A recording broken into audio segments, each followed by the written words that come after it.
Aloha kako! Good morning everyone, and thank you for joining this video today. My name is Brianna Famina and I make content and videos surrounding my life journey, including my spirituality, my job, and anything of the likes. If you want to see more of those videos and check out what I have posted so far, you can check out my channel or subscribe. I post every Tuesday and Friday. But let's get into this video. Before I became a believer of God, I was a minimalist. As you know, minimalism has a lot of aspects to it that some are positive, some are negative. But for me, I found it more fulfilling for my life because I was able to focus on things that weren't physical and material possessions, and rather spending my time going out in nature or reading books, or even just spending more time with the people around me that I cared about. I have been a minimalist for over a year now, and due to my recent belief in God and being able to become a follower in His name, I have made some changes to my minimalist lifestyle, and I'm going to share a few of them with you today. First thing that I changed in my minimalist lifestyle since starting to believe in God was my clothing pieces and choices. If you don't already know, there's these things called capsule wardrobes in minimalism, and they're pretty much consist of a certain number of clothing pieces that you're allowed to wear for a certain amount of time. And the challenge is that you don't buy new clothes and you try to use what you already have in your closet. My capsule wardrobe is 15 to 20 pieces just because I live in Hawaii, where we typically only have two seasons, which is summer and winter. And during our winter time, it usually just rains. So there's not much of a difference in seasonal changes as much as people in the mainland or in other parts of the world where they do have 4 seasons or they have snow or stuff like that. So that's why I'm able to have 15 to 20 pieces in my capsule wardrobe. It doesn't mean that just because I live in Hawaii or anybody else who does, you need to have 15 to 20 pieces and that's all you're allowed in your capsule wardrobe. But it's just the comfortability for me that I'm able to hand wash all my clothing pieces and reuse a lot of them, that I can have that little bit of pieces. Since becoming a new believer of God, I've actually taken a look at my closet and really thought, what do I like about these pieces? Would I wear this to church? Does this glorify my body and not God? And how do I feel when I wear these types of clothing? It was kind of a shocker for me because turns out I wasn't comfortable in a lot of the pieces I owned. There were shirts that were see-through and tank tops that hung too low and shorts that would show a little more than I would be comfortable with. So in turn, I actually started to go through my wardrobe again, and it's nothing to be ashamed of because throughout your lifetime you will be changing your style. You will have to get newer clothes because of pregnancy, because of life changes, because of anything that could happen, and it's okay. It's not something to be embarrassed about.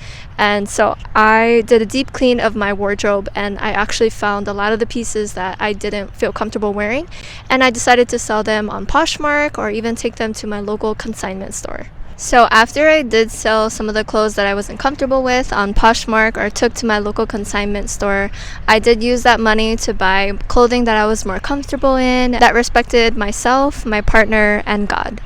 Don't get me wrong though, I do keep a couple tank tops because I'm not crazy. I still live here in Hawaii and it does get really hot in the summer. So I do keep those, but I tend to wear those at home rather than wearing them out in public where I'm a little more uncomfortable. There are things I do to make myself more comfortable wearing tank tops out in public, which is just throwing a shirt over or a jacket that allows me to cover up a little bit more. There are ways to be modest while also being comfortable and confident in who you are as a unique person, so just figure out what works for you. Another thing I changed from my minimalist lifestyle since believing in God was spending more of my time doing God's work.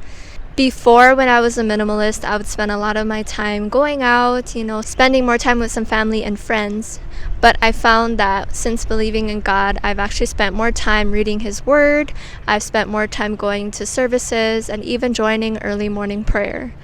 These allow me to focus my mind more on the things that I'm interested in right now, which is believing in God and learning more about Him. So that's what I've been doing.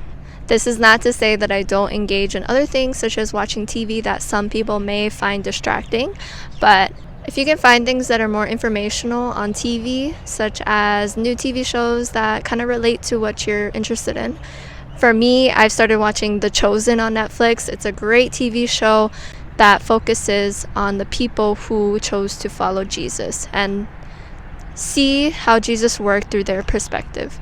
This allows me to still engage in TV shows and watching while also being informed about God and Jesus.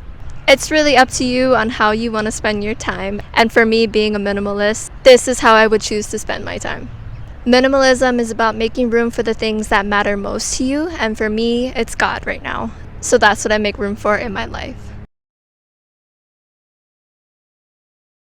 The last change I made in my minimalist lifestyle was when I do declutter, I do donate to churches or nonprofit organizations that are not Goodwill.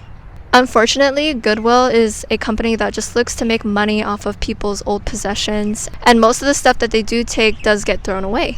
It was important for me to look at where I was giving away my possessions that I did not want anymore, because it could go to someone who really needed it. But keep this in mind, you should be conscious of what you're donating. Nothing should be trash, nothing should have holes, stains, or anything that's unusable. Everything should be in a pretty decent condition. No one wants to take your trash, so just throw it away. I've chosen to donate to a few local churches, especially now with the Lahaina fire. I've been looking at doing more research into who I can donate to that will give these people what they need. The Bible says in Matthew chapter 25, verses 34 through 40, "Then the king will say to those on his right, 'Come, you who are blessed by my Father, inherit the kingdom prepared for you from the foundation of the world. For I was hungry, and you gave me food. I was thirsty, and you gave me drink. I was a stranger, and you welcomed me. I was naked, and you clothed me. I was sick, and you visited me. I was in prison, and you came to me.' Then the righteous will answer him, saying, 'Lord, when did we see you hungry and feed you, or thirsty and give you drink? And when did we see you a stranger and welcome you, or naked and clothe you? And when did we see you sick or in prison and visit you?'